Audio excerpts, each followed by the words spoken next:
The rest of the story. This is the kind of story that should be saved for a campfire or for a cold, rainy night. You see, Sarah was an heiress, a Connecticut woman with money, lots of money. She was alone. 16 years before this century turned the corner, Sarah left New Haven, moved across the continent to San Jose, California, bought an 8-room farmhouse from a doctor named Caldwell, and it was there that Sarah would live alone until she died. What happened during those mysterious 38 years is, well, that is the rest of the story.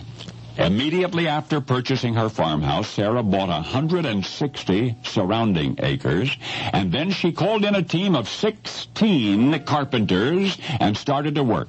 A remodeling project was underway that would keep craftsmen working around the clock, every day including holidays, for 38 years.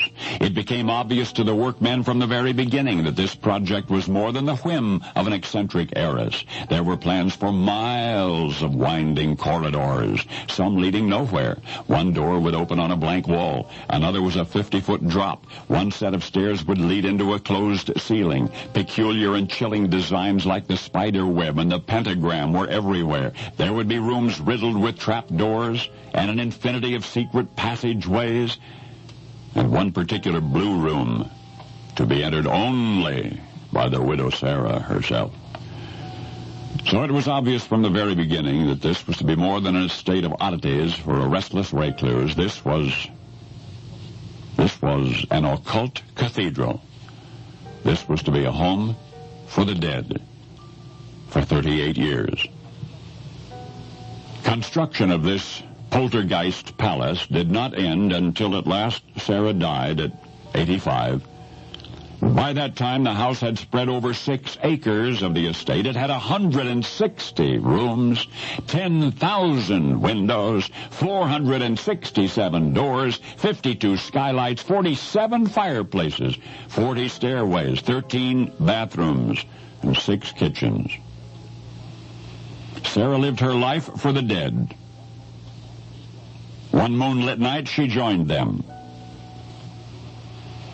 Now, should you ever visit San Jose, and I recommend it, you can, if you want, take a tour of that house. Only by day. Even the tour guides will not venture into the mansion at night. Frightening noises, they say.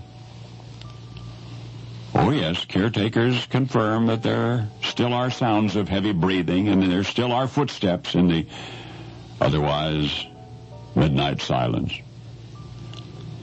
Well, if it's true, they belong to the widow Sarah Winchester and the legion of phantoms she befriended out of guilt.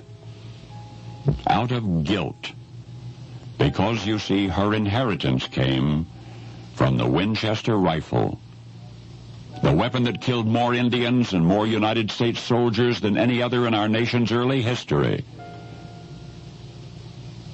So Sarah built her mansion so that they would have a home.